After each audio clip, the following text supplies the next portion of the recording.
E agora sim, vamos ver o que na Coreia do Sul o presidente Lula falou à imprensa. Ele destacou os acordos bilaterais firmados e falou sobre as conversas entre os dois países para a retomada das negociações com o Mercosul. Em relação às negociações entre Mercosul e a República da Coreia, discutimos caminhos para retomar as tratativas interrompidas em 2021. Assinamos hoje acordos com uma variada gama de temas, como saúde, empreendedorismo, agricultura, ciência e tecnologia, combate ao crime organizado transnacional. Na área de saúde, os instrumentos abrangem produção de medicamentos e vacinas, pesquisas em diagnóstico de doenças transmissíveis e doenças crônicas, bem como genomônica avançada e saúde digital. Vamos lembrar que essa fala do presidente é com relação aos acordos assinados na Índia. Olha só, a StoneX analisa que a decisão da Suprema Corte americana de tornar o tarifaço ilegal pode provocar reprecificação imediata no mercado internacional de commodities e trazer mais previsibilidade ao comércio global. Para entender os impactos desse cenário, a gente conversa agora com Rafael Bulascotti, analista de inteligência de mercado da StoneX. Primeiro eu queria falar com o Rafael, se eu pronunciei corretamente o nome dele. Bom dia, Rafael. Bom dia, Valteno, tudo bem? Bom dia a todos. Não, tá correto, sim. Bulascotti, é isso, né? É Bulaskowski. Bulascoski.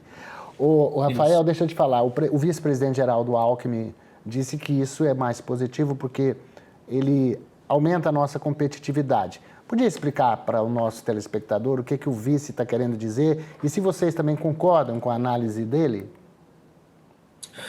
Pois é, assim, o Brasil foi um dos países bastante afetados pelo tarifaço do Trump lá no mês de abril do ano passado, né? A gente que exporta uma vasta gama de commodities para o país, principalmente café, suco de laranja, entre outras. Assim, eventualmente algumas commodities foram colocadas numa lista de exceções, né, ao longo dessa negociação das tarifas, mas realmente, com a decisão da Suprema Corte da última sexta-feira de derrubar as tarifas baseadas na Lei de Segurança Nacional dos Estados Unidos, realmente isso tende a fortalecer diversos setores do agronegócio brasileiro que exportam para os Estados Unidos, né? A gente estava vendo aí agora há pouco a reportagem em que se falava também sobre o setor de pescados, mas não só o setor de pescados, mas também diversos outros setores, assim. É isso. Pois é, eu queria analisar dois setores que mesmo com a redução, porque era 50, depois tirou algumas, agora tornou elas ficaram, vamos dizer assim, num bloco só para todo mundo, mas assim, tinham dois setores que estavam bastante prejudicados, que era o setor de celulose, né, de madeira, e tinha também o setor de máquinas, que também não tinha havido aí não havia baixado. De imediato, porque o governo depois liberou suco de laranja, foi liberando carnes ou diminuindo essas tarifas. O Brasil pagava uma sobretaxa de 10. Vamos entender, porque o presidente falou que agora zerou algumas. Eu fiquei com dificuldade de entender. Se era 10, agora zerou e não é mais 15, como é que é isso? Pois é muito confuso, né? Diversas informações conflitantes saindo a todo momento. Mas vamos lá. Sim, eram 10 no início do tarifaço, né? Depois, algumas tarifas mais específicas foram negociadas. Aí, na sexta-feira, o Trump, depois que as tarifas foram derrubadas, ou seja, de 10 foi para zero, o Trump anunciou de que ia, baseado em uma outra lei, na Lei de Comércio de 1974, ele ia aplicar de novo tarifas gerais de 10% e que no sábado ele acabou aumentando também para 15%. Então, sim, diversos setores acabam sendo, né, nesse cenário de 15%, afetados um pouco mais do que era anteriormente.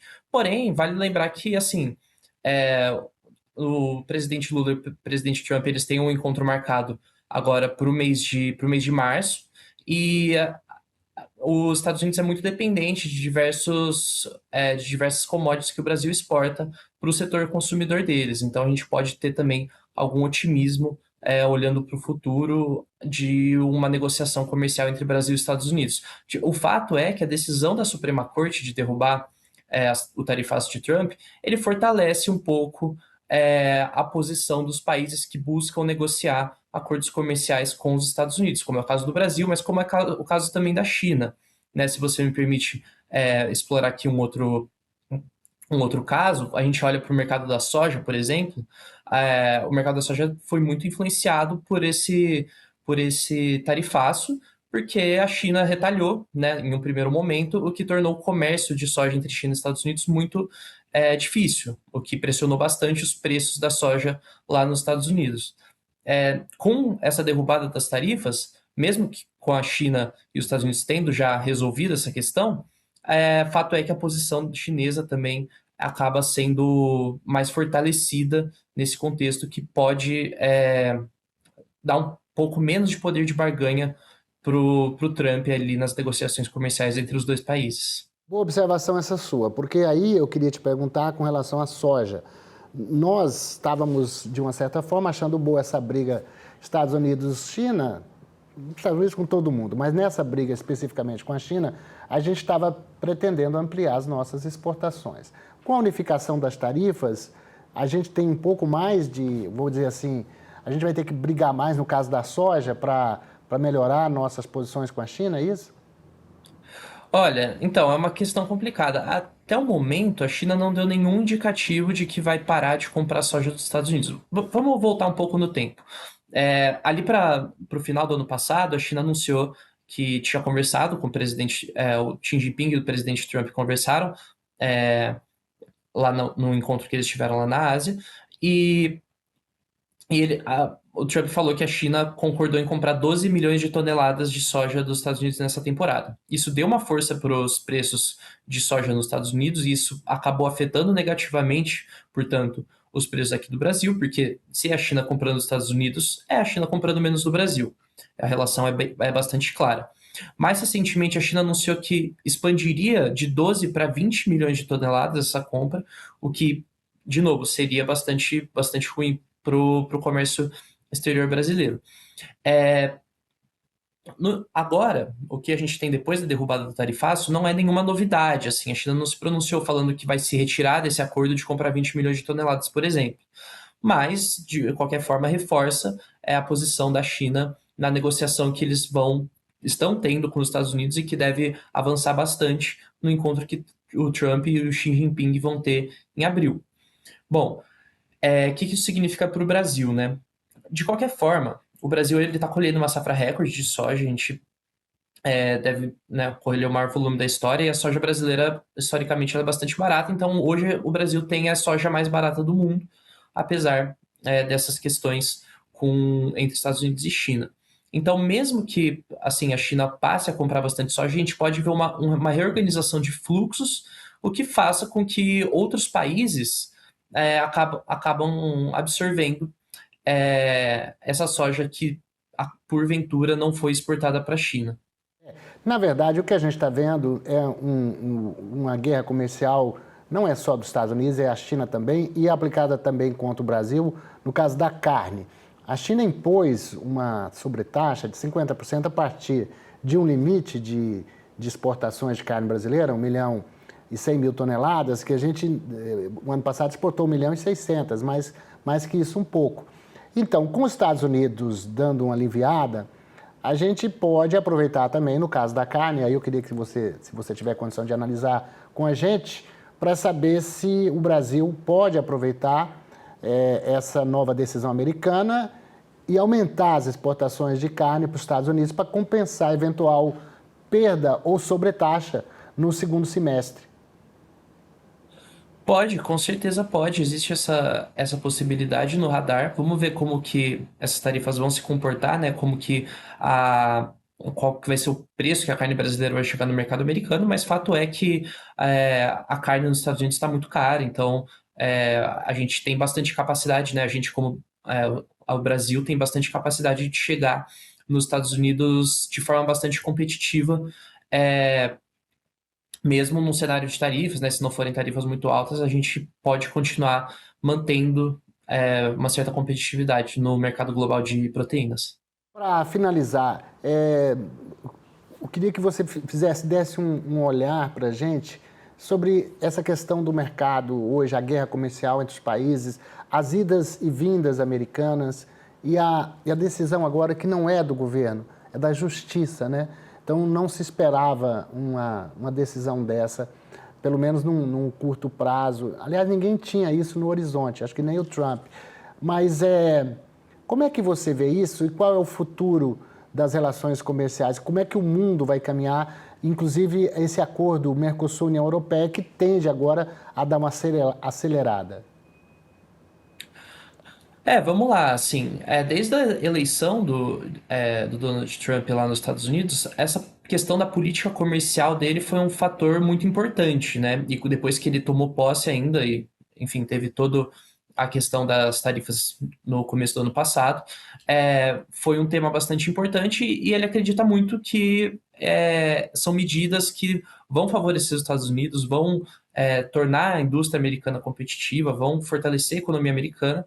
Então, o que a gente vê agora, depois da derrubada das tarifas pela Suprema Corte, é o Donald Trump dobrando a aposta. Então, a gente vê essas novas tarifas, que inicialmente eram de 10% e agora já chegaram em 15%, e que vão ser válidas por 150 dias,